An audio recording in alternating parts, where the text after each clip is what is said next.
Hello everyone, this is I equals e to the I pi, and this is a video commentary of game number 3 for the semifinal match between Nitro and Gopher Muffins for the August 2011 Hero Tech Tournament.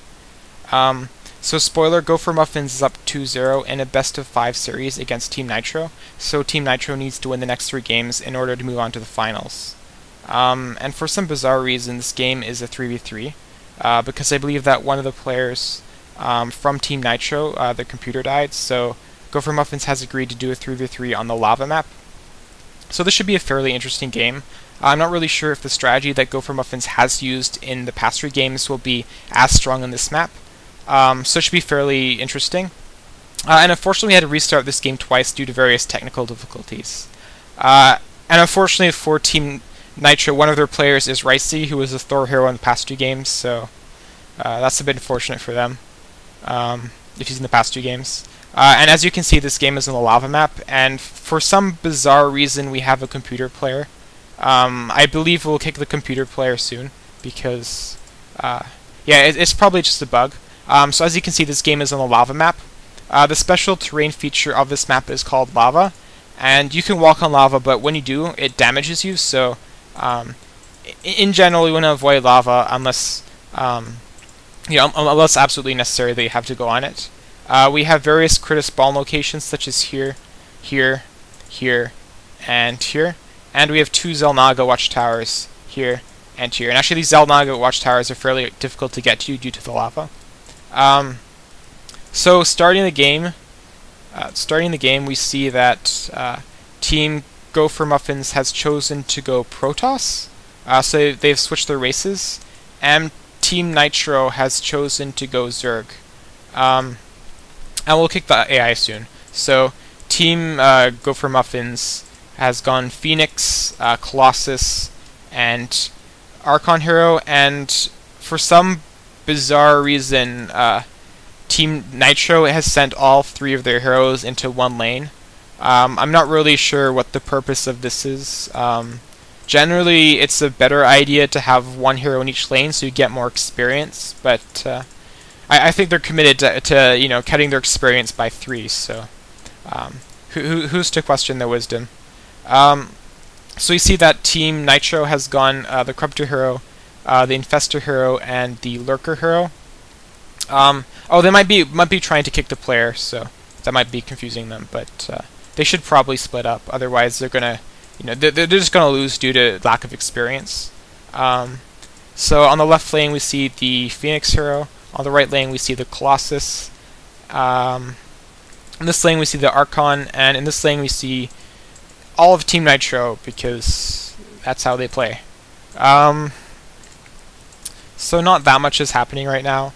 You can see that units are spawning. We see that the Corruptor hero Cam for Team Nitro has decided to to go lane with the Archon, so that's a good decision, since your team now gets twice as much experience as they did before. But the Lurker hero and the Fester might continue to do the same lane. Actually, I think the Lurker hero is going to go to another lane, so I think they just realized that all being one lane is a bad idea. So not that much is happening right now. We have the Corruptor trying to poke the Archon. Some fairly nice micro there. He could probably get a few more hits in the Archon and could potentially force the Archon off his lane. We have the Infestor hero soloing. Since it's 3v3, some heroes only have, you can't fill all 4 lanes. We have the Lurker hero against the Phoenix hero, which that could be quite dangerous for the Phoenix hero if the Lurker gets to level 1 and gets his Silk Thread ability, but as you can see, the Lurker hero is fairly far behind experience, because probably because they sent 3 heroes in one lane early for whatever reason. Mid, we see that the Corruptor hero is fairly damaged, and on the far right we see that the Colossus hero has complete reign over this lane. So I'm actually surprised the the Colossus hero has chosen a range upgrade as its first ability instead of Splash, since when you're against Zerg you probably want to get Splash just to hit multiple Zerglings, but I guess that's the choice of Tyranny. Not much is happening. We see that the Lurker has decided to get Impale instead of Silk Thread. That's an okay decision. Though Silk Thread might be useful if you want to trap the Phoenix Hero to do extra damage to it, but it's not that big of a deal. The Infestor Hero has chosen Fungal Growth, which, to be honest, is not very effective against Zealots. When you're against Protoss, usually one of the other skills is a better starting skill. Generally, I prefer Infested Terran. Yeah, Infested Terran ability, but you can go other abilities. But yeah, Fungal Growth isn't that great against Zealots, at least in the early game for level 1. The Corrupted Hero has chosen Feederlings, which is quite nice since it allows you to deal additional damage. You can see the Feederling here. And the Archon Hero has chosen Splash and Forked Lightning, which should help a lot against Zerglings. So on the left we see that the Lurker Hero and the Phoenix Hero are fairly far apart from one another. I